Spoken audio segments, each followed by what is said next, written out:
Hi, everybody, and welcome back to the Press Play Lifestyle Inspired podcast, where we do interviews with inspiring people like our friend Bill here on topics to help you be your best inspired self. So, how you doing today, Bill?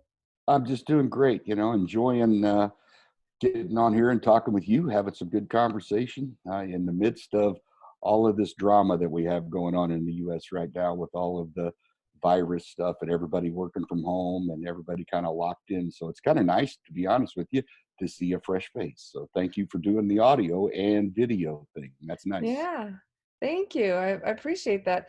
I actually love podcasting. It gives me an opportunity to meet people that I otherwise probably wouldn't get a chance to meet. And I don't know a lot of, excellent musicians. So I always get really excited when I get to meet an artist. So thank you for being willing to come on our show.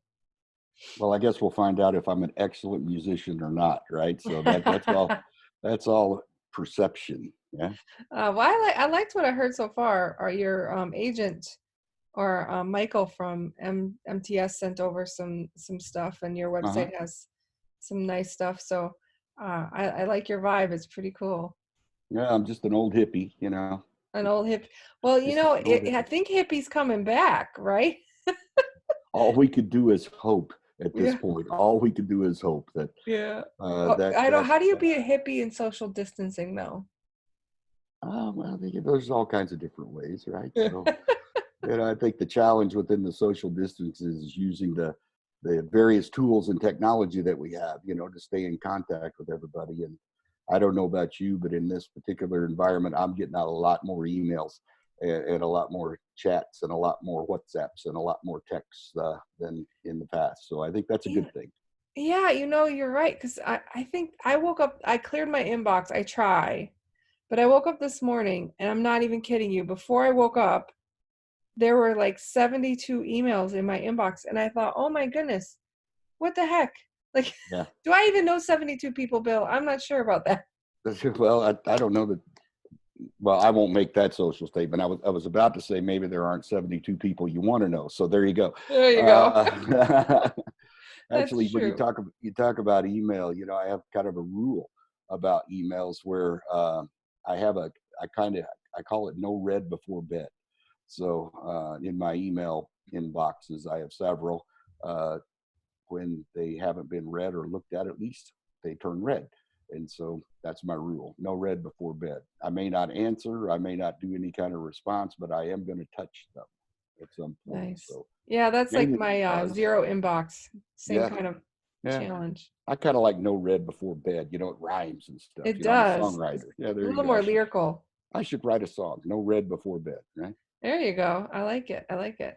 So, why don't you just like tell the audience though, Bill, a little bit about yourself and we talked a little bit before this, some about your family, and obviously if people are on the video, they could see you have some guitars in the background. So, I have a few. just give us a little intro. Yeah, sure. I'm really not anything too special. I'm just another guy. I'm a grandpa. I'm a father. I do a corporate gig on the side, and I play a little bit of music. And essentially, I'm really just a storyteller. And I think that the best songs, or at least the songs that I appreciate the most, are the ones that have a story behind them. And there's a little bit of something in there that you can pick up. Might be a motivational thing, might be something else, but maybe a lessons learned.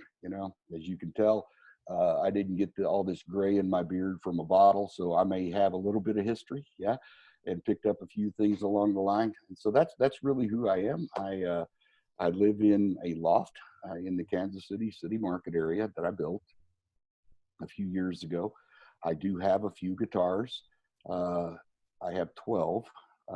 Each one of them is much like your kid, right? So people ask me a lot about my guitars, and they say, which one is your favorite? And I said, it depends, right? Yeah, so it's kind of like your kids. Every one of them is your favorite. Each one of them you might call on for a different thing, maybe a different sound or a different feel or a different task, right? So yeah, but my guitars are very special to me. They're about like me. They're old. They've got a little bit of love to them. They've got a mark or two on them. They're not exactly pristine, but each one of them has a story in how they came to be and how they came to be part of my life. So they're very important to me. So, I love that. So I was talking to Corey Coons yet the other day, and we were talking about like your favorite song or favorite guitar, and he made a similar analogy that I said, "Well, which one of your kids is your favorite?" And I was like, "I'm not sure I could say that like publicly." And it depends, right? Which one's being the best behaved at the moment? yeah, exactly, Yeah. exactly. So when I sit down to play, there's depending upon the song, is which guitar comes off the wall first. So Yeah. yeah. So you had mentioned earlier before we got on the video that you have grandchildren. So do your grandchildren like you to play for them in any of songs that you like? Yes, they do. As a matter of fact, and it's really cute. So uh, the two grandsons, who are now 15, are now starting to get interested in music. So for Christmas this year, one of them got a guitar, and the other one, I'm still praying for him, wanted a set of drums. So uh, there's all kinds of stories about drummers, but anyway. But the little one, Miss Adeline, when she comes over, the first thing that she wants to do is she wants to sing in the microphone with Papa. So something that people may not know about me, I can pretty much sing the entire Frozen movie if you need, because she can. So very That's cute. amazing. Well, and you're a Very good cute. grandpa then if you're gonna make sure you can sing it with your girl. That's so sweet. She's a cutie. She's quite the thing. So Yeah, my husband always says, he's like, they're my princesses, of yeah, course. yeah. Yeah, So, actually, there's a lady down in the city market where I live that makes custom dresses, oh and wow. Miss Adeline might have a few frozen outfits to wear from time to time, maybe, just Yeah, maybe. maybe. Yeah. So did she see the first Frozen or only the new one that just came out? Oh, we see them all Okay. multiple times, right? She Yeah, knows that. over and over and over. Yeah, she knows that Papa has them on his TV, and she can watch them anytime that she likes. So yeah, we watch That's Frozen. amazing. Yeah, That's it's cute. amazing. It's cute. I love it. I love it. So, you want to tell us a little bit about your latest album? Yeah, Crossing Willow Creek. It's an album that has been many, many, many years actually in the making. Most of the tunes that are on there are really pretty old. Songs that I had written, a long time ago. I kind of took a little break from my. You like that, don't you? That shaking thing. I took a little break from my music world when my kids were being raised up. Both my kids, Kristen and Chad, were both big time athletes, Division I full ride kids. And if you know that lifestyle, you do not have time for anything except to traipse around the countryside and go to ball games. And so my music kind of took a bit of a break. A few years ago, when they got out of school and their careers ended, my son actually did play a little bit of pro ball. Uh, I kind of looked and said, I've still got these guitars, and I never really quit playing, and I never really quit writing. I just quit doing it, out in public, right? And so I thought, I just wonder. And so I drug up all these old lyrics that I'd written throughout the course of time and finished up these songs. And I've originally went into the studio and recorded a project that was purely acoustic because I'm an acoustic guy, right? And that was the one that made me realize that I think there might be something here, right? So we had a song on there that won a bunch of awards and a bunch of stuff, right? And so uh, I then went and produced another album called Find a Way, which is a far more produced thing and all new tunes. And then we were actually preparing with the guys that I play with. We were preparing for a live show. And the folks that were putting on the show had requested, they said, Bill, could you play some of your really acoustic stuff? Right. And I thought, okay, well, the guys have got to learn it. Right. So we're in the studio and we're practicing. And they started doing stuff with it, you know. And I started listening and I'm going, oh, that's different, but that's really pretty interesting. And so once we finished up that series of shows, we went back in the studio and re-recorded that album essentially from start to finish and added a lot more stuff to it, added a lot more texture, added a lot more feel. I'm very fortunate that the people that I play with in the studio and live are extremely talented musicians, far better than me. And to turn those guys loose, and just let them do what they do and sit back and watch it, it's really an educational thing. And I really learned a lot. But the Crossing Willow Creek album is really a statement. So there's a song on there that is called Willow Creek, which is kind of my theme song, if you would. It's a song that I wrote about where I learned how to play music. And literally, I learned how to play music sitting underneath a willow tree, okay, in the backyard of my parents' house. And I would go out there and I'd listen to a song and I'd try to figure it out and I'd play my guitar. And then, over time, I kind of got a little bit better and then took a little bit of lessons and then college and, all that. But Willow Creek is a very, very special place to be because that's really where this whole acoustic vibe that I love came from, because that's what I had. Yeah. Crossing Willow Creek is taking that acoustic gig, that acoustic world that I live in, and really stepping across that creek and taking it someplace beyond, which I think we accomplished with the Crossing Willow Creek album. So that's That's kind of the amazing. story of the song. Yeah. Yeah, that's so great. And one of the things that I find inspiring about music and why I'm always so blessed to have artists like yourself on is so many important moments in my life are like soundtracked, right? Like, Uh-huh.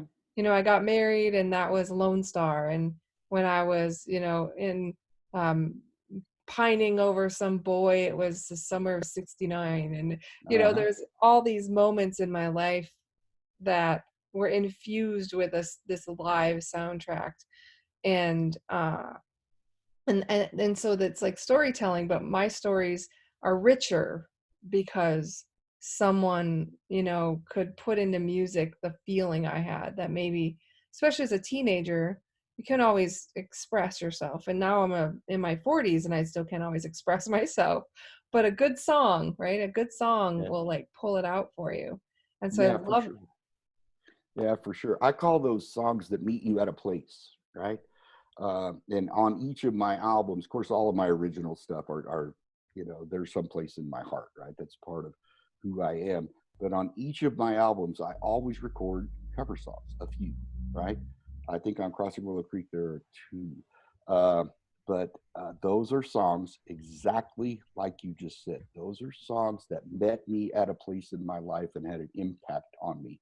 And I think that that's really the beauty of music, because it can take you to a place in time with just a very few notes, and you go, I remember when I heard that song. I remember where I was. I remember what I was doing. I remember the emotions that it created in me. So um, I'm not so vain to think that I can write all of that. Other people have already done it, and they do it far better than me. And so I pick a few of those songs that have met me at a place and record them on my albums. That's really beautiful. I've never heard it said that way. Because there's like even some of those places that maybe were not great or that were real challenging, you think of a good song that sort of helped you stay right with yourself. Yeah. So you can kind of, move past that. And but music's a little different now. I mean, when I was growing up, and I mean, I can imagine as you as well, there are only so many ways you could get to it. Like we hear that same song over and over because there's the radio or your parents' record player. Um, there was one that was an 8-track tape that we used to play over and over that we thought was super. It was back then. It was terrible. It was called, it'd go, "You're a rich girl, but you got no money," and Oh it would yeah. say a Oh yeah. swear. So we thought it was cool because it would swear, but there's only like you heard it 150,000 times because and now it's all streaming and things. So how is music different that way? Is it better, different, good, bad? How do you feel about this streaming from like only being able to get it on a couple channels on the radio? Well, I think that it gives you a lot of opportunity that you didn't have in those days. So, um, uh, how can I say this in a nice way? Can I quote another artist, right? Of course. I think that we've been programmed a bit from a musical standpoint into this 3 minute and 5 second gig. right? And I think it's really affected our musical, uh, Creativity? not creativity, our musical knowledge. Because if it lasts more than 3 minutes, we get bored, right? We lose our attention span. That's the word I was looking for, right?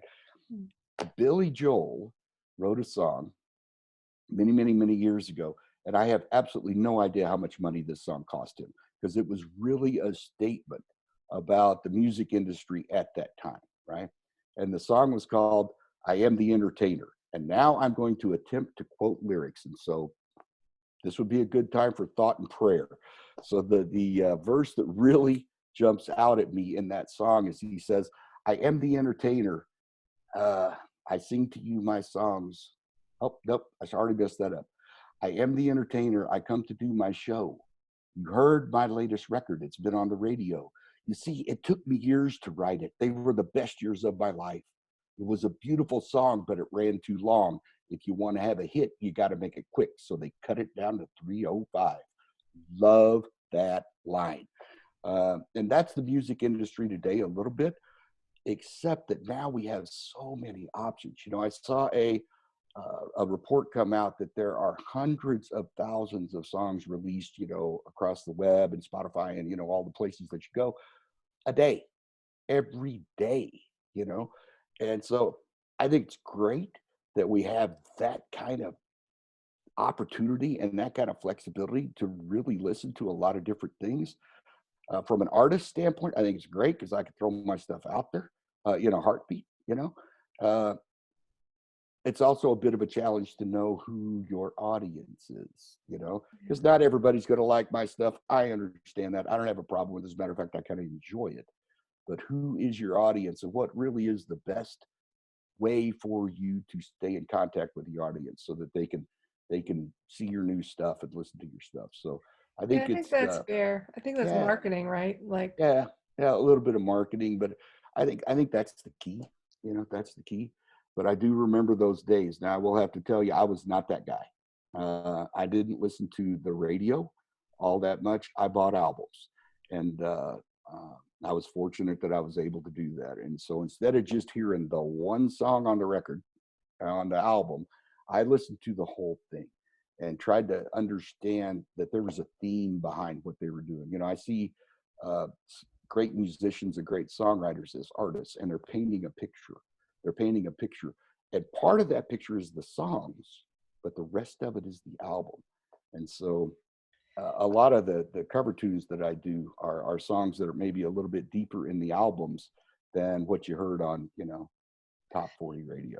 yeah, I think that's true. My mom, when I was growing up, my mom's young. She's only in her 60s, and I just remember even the covers that stand out to me. There was like that were hers, but there was like a Bob Seger album she had, and the Eagles, and Boston, and she was into kind of a rock kind of vibe, but the album itself, it was like art. Just even Yeah, the cover was this thing of beauty, and we listened to the whole thing too. There was none of this like you don't want to wear out the record, right. if we didn't want to do the same one all the time. But I just remember my mom had just this stack that they're like dominoes but thinner, right? So there's so many of them, and she'd fin through and know what song she wanted for Uh-huh. that current, place that she was at. And but it's just great, just that great feeling of like the art, like, and I Yeah, think that's amazing. yeah. What inspires you most really about the music industry? Good question.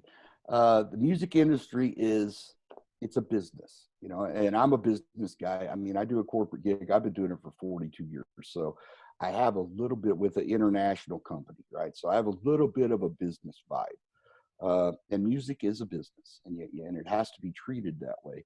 Uh, but it's art, and art and business don't necessarily meld too well, right? So I think that you have to have a little bit of two sides of the coin. You know, there's the artistic side, and then there's a little bit of the business side. Now, I'll be honest with you with my music because I don't necessarily rely on it for income. I have the ability to say, I'm going to focus a heck of a lot more on the artsy side, and I'll do a little business stuff over here, right? Yeah. Um, well, a lot of people don't have that option, and so with all the technology that we have today and the ability to reach out and have face-to-face conversations effectively, if you would, with so many different people, you know, I think that artists really need to take advantage of that and really use that, because again, I think it's who you are as an artist. And if people like who you are and they like what you're doing, they're going to follow you and they're going to check you out, right? Yeah. Uh, if you're trying to pretend to be somebody else, that's another whole discussion. But I think that's the important thing to be yourself. Throw it out there. If people like it, great. If they don't, you had a good time doing it, right? Yeah, I think Yeah, that's an interesting distinction. I have a friend that's a visual artist, so he does a lot of it's amazing painting, and he can't not paint, right? It's literally part of his bones and his blood and who he is. But because he has a different business job, right? He's a graphics artist. It allows him to paint what he wants to paint. yeah, And if it sells, he's like, great, right? And if it doesn't, he's like, I got to paint. yeah, And I think that's now one of those things that I think is a little different. Is it used to be super important to have music in schools and art in schools and write, poetry and all these things, and we kind of got rid of some of those programs and to get more math and science because we're behind. But yeah, when right now, when you look at what's going on, and a lot of us are kind of cooped up, who's coming out and doing like afternoon shows, right? I mean, I think Elton John's going to be doing something coming up soon. yeah. People are turning back to the things that we always went to for trying to deal with emotions that we couldn't really deal with. So I hope it's a helpful resurgence for art to be sometimes seen as just art. Yeah. Um, No, I think it's really healthy in this, lovely cooped up environment that we have, right? I've noticed that a lot of my musician friends are doing some really cool things, right? Of course, their revenue is gone, right? This is what they do full time as a living. There's no clubs open, there's no concert venues open. They're not working. So they've come up with creative solutions, which I really appreciate. And they're doing this live stream thing, right? So you can go, they'll have some live stream concert, and then they'll have their donation button at the bottom. And I think that is fantastic. And I certainly try to get to as many of those and chime in and say thanks, yeah. because it's great entertainment and you're seeing them in their own environment. Yeah, I was They're gonna not, ask if that was a different vibe because I know at one I remember going to a place in Austin, Texas. There's a just this little hole in the wall. The floor was even dirt, which I'm from the Midwest, so that's a little different for us. And there's a man sitting on there just plucking away. It was like some acoustic music.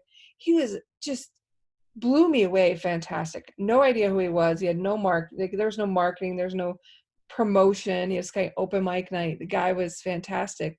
And then I did run into him and seen him kind of at a show, and it was a super different vibe.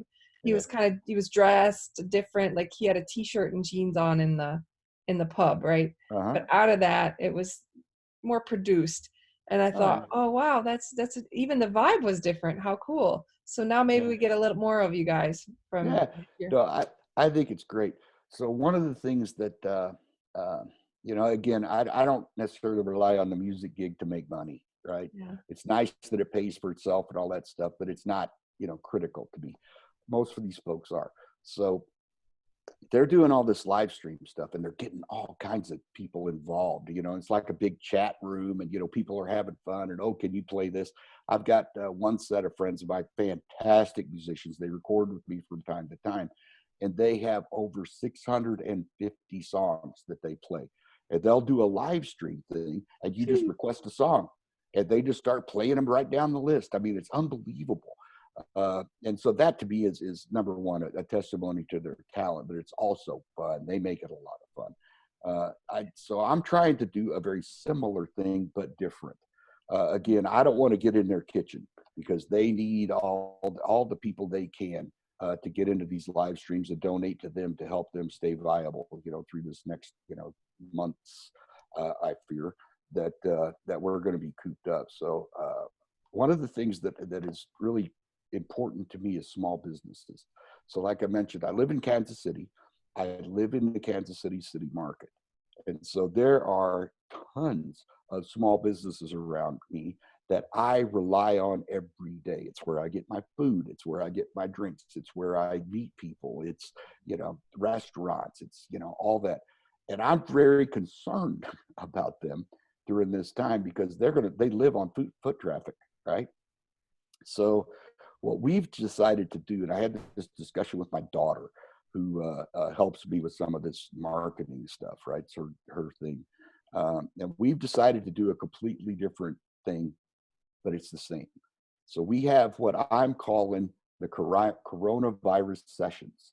And effectively what I'm doing, as you can see behind me, I'm making videos, right? So I'm taking requests from people, right? Bill, I want you to play this song. And in response, I'll make the video. It's not that big a deal. I'm going to play anyway. Just turn the buttons on, right? But what I would like for them to do as for their request, donate to a local. Doesn't have to be mine, right? Oh, that's Doesn't nice. have to be the people that I live around, right? But find a local business that is really struggling in this time, whether it be, a bar, restaurant, whatever, and do something to help them out. Go online, order pickup, right? Go online, buy a gift card, right? Go to their website, buy something from their website, help them try to survive, Yeah, I because, love that. So we yeah, we did something similar with the podcast. Is every one of our guests, we ask them, what's your favorite nonprofit?